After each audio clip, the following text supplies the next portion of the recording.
kind of sucked. Like, I kind of wish you would have just put the table on it. I would suggest opening up, if you have your books, to page 411. If you don't have your book, it's still there. I mean, like, you just go to the table of contents. You go to home, and then you go down to table of contents, and you choose chapter 13, and it's on page 411. The table makes it so much easier. If you're just trying to figure out stuff with nothing, you won't be able to do it. So basically, he wants you to find the sum of squares between. I would suggest filling out the table. So you're going to get this table. It's going to say between, within, total, and then sum of squares, degrees of freedom, standard, mean difference, and then your F point, which they give you, I think. I think they give you F equals 7.5, and that your mean, your MS between is 15.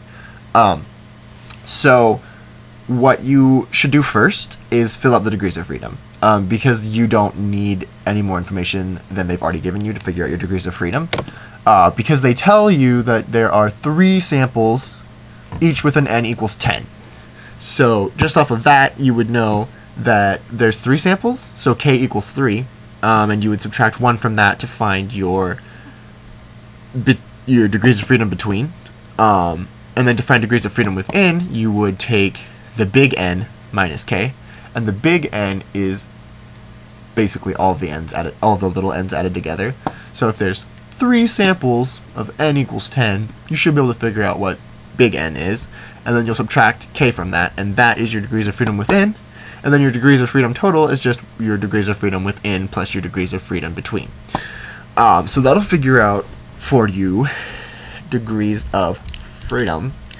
To figure out the MS within, fancy stuff here, you can actually just divide your MS between by the F ratio number, and that will find your MS within. I'm not, like, there's like this whole relationship thing on the chart that he was talking about, and that's one of them. I don't really remember why.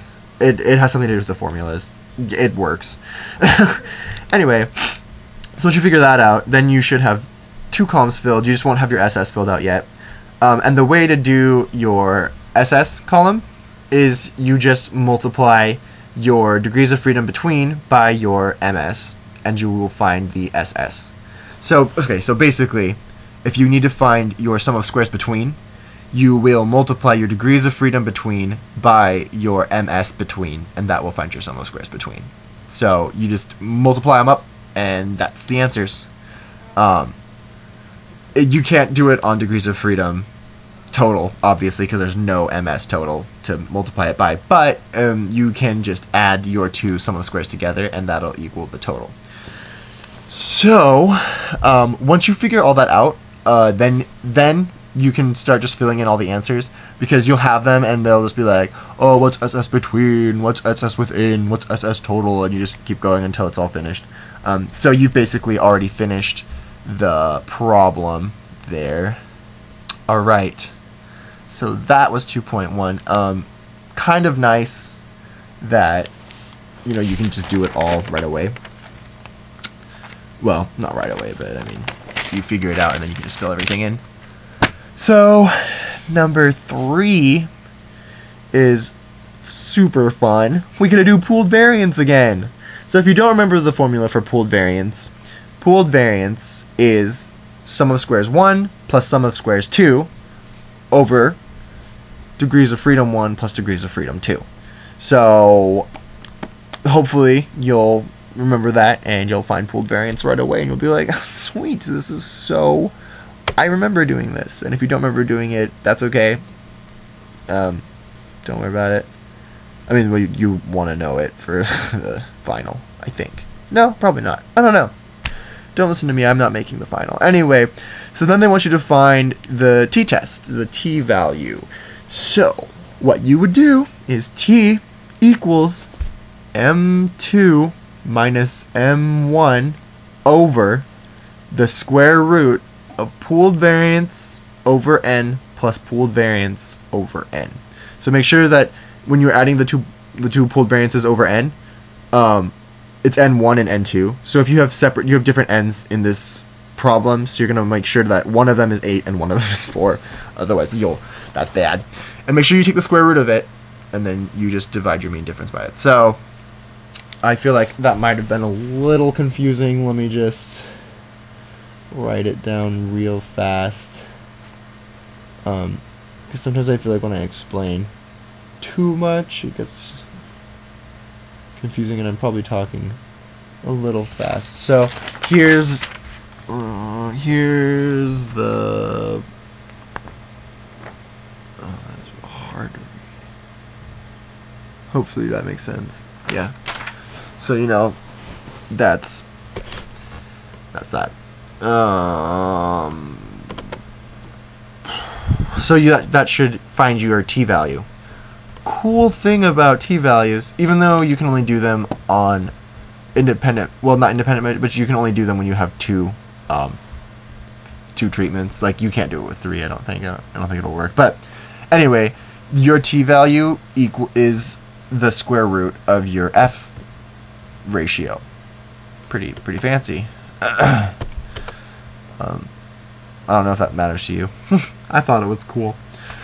So 3.3, what is SS total for ANOVA? Formula for that, again, is the sum of x squared minus g squared over n.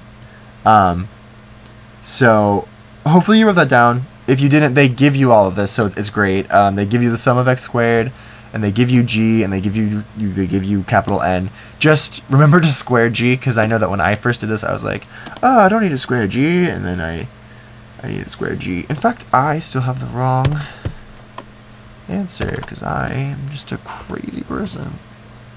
SS within. Formula for that is the sum of squares of conditions, which basically just means add up the two sum of squares, and boom, there is your sum of squares within. Ho ho, fancy cakes. So once you find that, you can subtract your sum of squares within from your sum of squares total to find sum of squares between.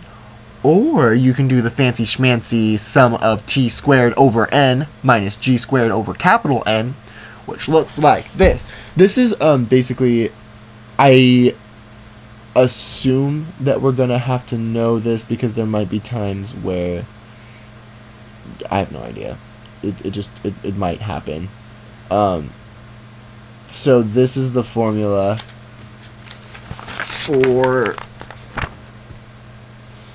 for that one right there. That's the formula for sum of squares between.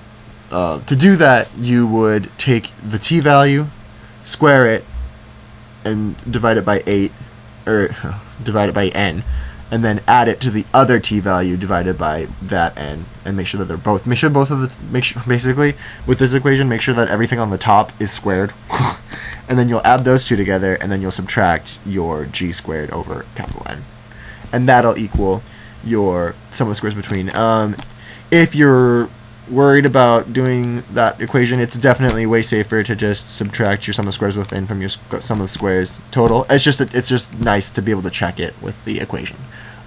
So if you don't want to check it, be my guest. I don't care, as long as you understand how to get sum of squares between, somehow, some way.